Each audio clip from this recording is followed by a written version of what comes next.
Bonjour Corinne Lepage. Bonjour. Alors la polémique enfle autour de l'exploitation éventuelle du gaz de schiste en France. Mais tout d'abord, c'est quoi les risques que ce gaz de schiste, enfin en tout cas l'exploitation du gaz de schiste, peut faire peser sur l'environnement?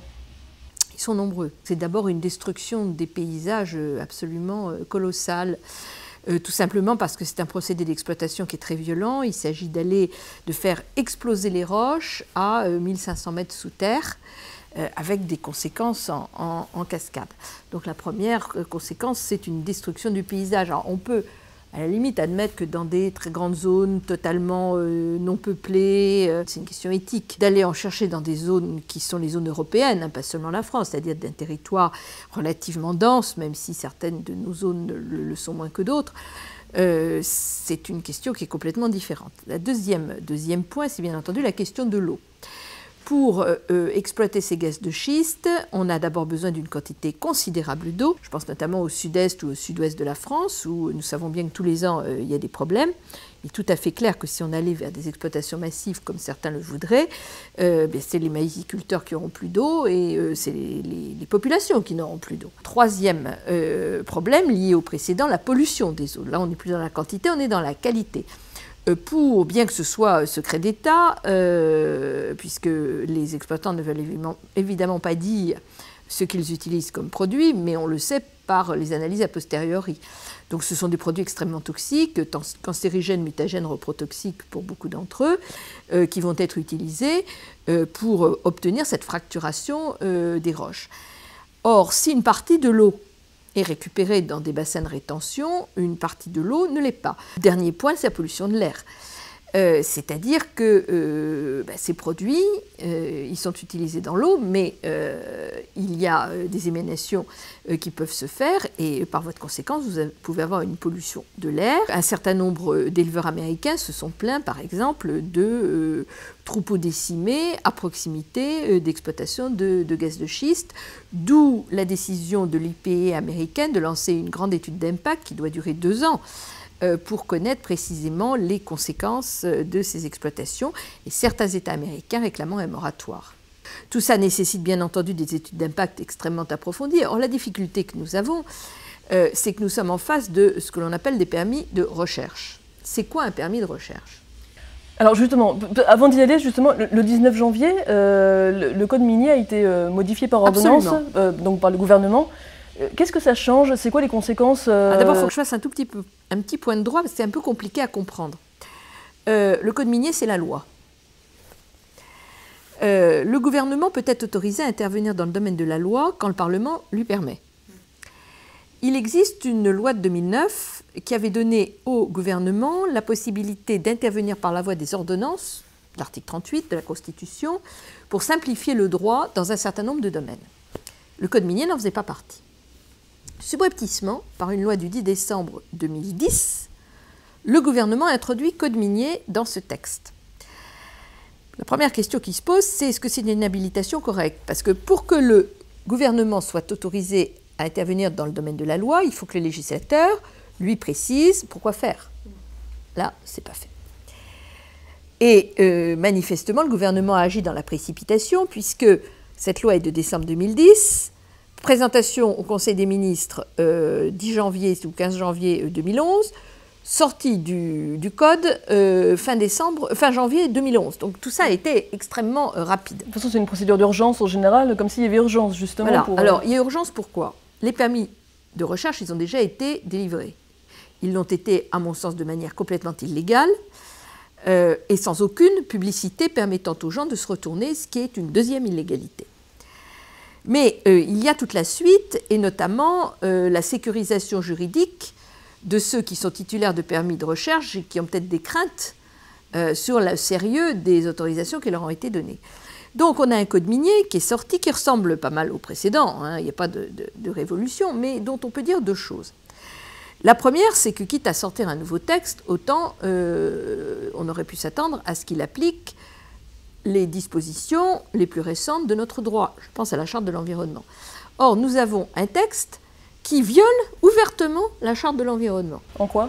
Eh bien, pour les permis exclusifs de recherche, pas de concertation, pas d'étude d'impact, pas d'enquête publique, pas d'information des collectivités locales. Alors que, par exemple, pour les permis de recherche sur les sites géothermiques, là, il y a une enquête publique. Pourquoi 2 poids, 2 mesures?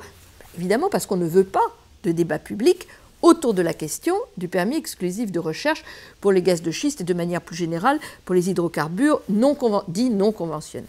Deuxièmement, c'est quoi un permis de recherche? Normalement, ça devrait être faire des cartes, essayer de voir si effectivement il y a du gaz de schiste ou pas. Ça donne le droit au titulaire de l'autorisation d'aller dans les propriétés privées, de faire des sondages, de faire des trous, de déforester, tout ça sans aucune étude d'impact et sans pratiquement aucun droit des propriétaires. Et ça concerne combien de surface? C'est colossal. C'est 1%, c'est ça, du territoire français qui est beaucoup concerné? plus que ça. Quand j'ai fait mon article, je croyais qu'avec 1%, parce que j'avais vu une des autorisations dans le sud. Mais par exemple, l'autorisation de Montélimar fait 6000 km². C'est-à-dire qu'en réalité, à la louche, à mon avis, c'est 4 à 5% du territoire français qui sont concernés, si on met bout à bout tous les permis de recherche qui ont été délivrés. Et puis deuxièmement, quand on trouve, on fait quoi? Alors le permis de recherche n'interdit pas d'exploiter. Et même pire, si je puis dire, j'ai en ma possession les documents de publicité de certaines sociétés faisant appel à leurs actionnaires pour investir, qui expliquent que c'est formidable de venir forer en France parce qu'il n'y a pas un centime de redevance pendant toute la période de recherche. Or, la période de recherche, c'est 5 ans, plus 5 ans, plus 5 ans. Ça fait 15 ans de possible sans payer un centime pour l'exploitation d'une recherche d'une ressource qui nous appartient à tous. Mais déjà, qui sont ces industriels qui vont justement, qui ont ces permis de recherche là? Alors, c'est varié. Il y a des Nord-Américains, il y a Total, bien entendu.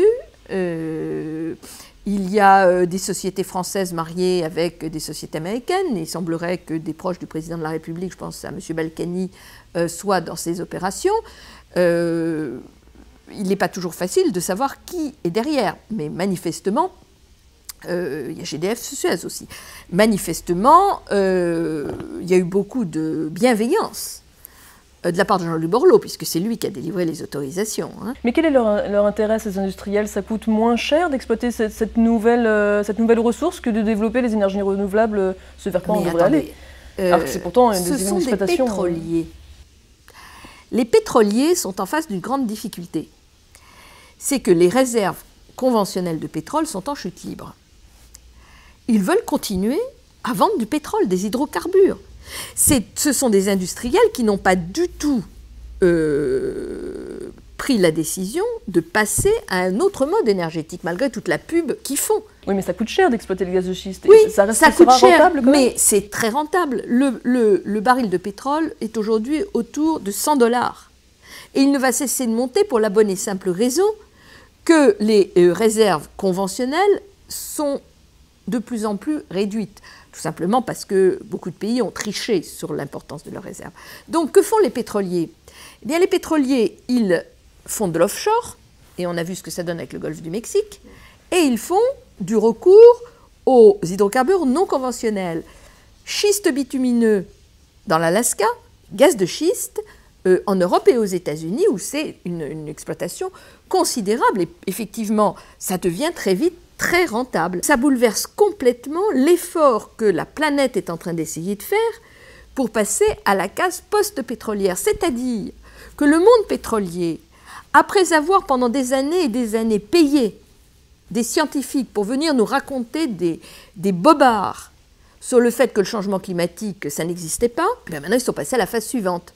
C'est-à-dire, on va continuer autrement. Ça met en péril la rentabilité des autres énergies. Et c'est le but des pétroliers. C'est de rendre inefficace, au sens économique du terme, le passage à la société post-pétrolière. Mais est-ce que c'est vraiment le chemin qui est en train de prendre la France? Parce que les ministères de l'écologie et de l'environnement, là, ont stoppé les travaux en attendant justement de voir si... Je n'y crois pas une seconde. Je vais vous expliquer pourquoi. D'abord, Mme Kosciusko-Morizet a dit ça, le lendemain, M. Besson a dit le contraire. Première observation, c'est M. Besson qui gère le sujet, ce n'est pas Mme Kosciusko-Morizet. C'est lui le ministre de l'Énergie, malheureusement. Deuxième observation, si c'était le cas, on n'aurait pas modifié le code minier comme je viens de vous l'expliquer. Troisièmement, et peut-être surtout, ce moratoire est un moratoire de communication. C'est-à-dire qu'on a dit aux industriels, soyez sympas, attendez 3 mois, certes vous n'êtes pas obligé de le faire, mais attendez 3 mois, on va faire une étude et puis vous pourrez continuer. C'est ça le deal, évidemment. Pourquoi je dis cela? Parce que ce moratoire n'est pas un moratoire juridique. Et Mme Kosciusko-Morizet l'a dit très clairement, elle a dit, moi légalement je ne peux pas retirer les autorisations.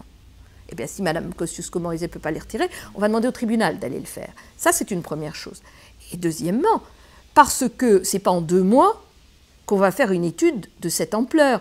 Nathalie Kosciusko-Morizet disait « C'est maintenant aux experts et aux scientifiques que nous avons missionné de nous dire s'il est possible d'avoir une exploitation propre ». C'est possible, ça, selon vous, une exploitation propre du gaz de schiste? On peut trouver ça? Oui, bien sûr, et on peut aussi, il y a des poissons volants, mais ce n'est pas la loi du genre. Hein. Bien sûr que non. Les techniques, elles sont connues, c'est les techniques américaines, c'est la fracturation des roches, il n'y a pas autre chose. C'est comme si vous disiez, est-ce qu'il est possible de faire un nucléaire qui se fasse sans déchets radioactifs? Eh bien non, ce n'est pas possible. Peut-être dans 150 ans, j'en sais rien, mais ça, ce n'est pas la vraie vie. Tout ça, c'est amuser la galerie, hein. C'est absolument pas sérieux. Donc vous, en attendant, en tout cas, vous avez déposé un recours auprès du Conseil de l'État. En tant que CAP 21, nous avons attaqué le code minier. Bon, ensuite, je pense qu'il y a les collectifs qui se mettent en place, comme vous le savez, et que ces collectifs iront devant la juridiction administrative. Alors, la grande difficulté qu'il y a, incontestablement, c'est que ces permis ont été publiés au journal officiel il y a maintenant plusieurs mois. Or, dans le droit français, vous savez que c'est 2 mois pour attaquer une décision. Donc, la bagarre juridique qu'on va avoir, et j'ai quelques idées sur ce sujet, c'est de montrer en quoi le délai de recours n'a pas couru à l'égard des collectivités locales. Donc, il faut faire vite, en tout cas. Oui. Merci. Merci à vous.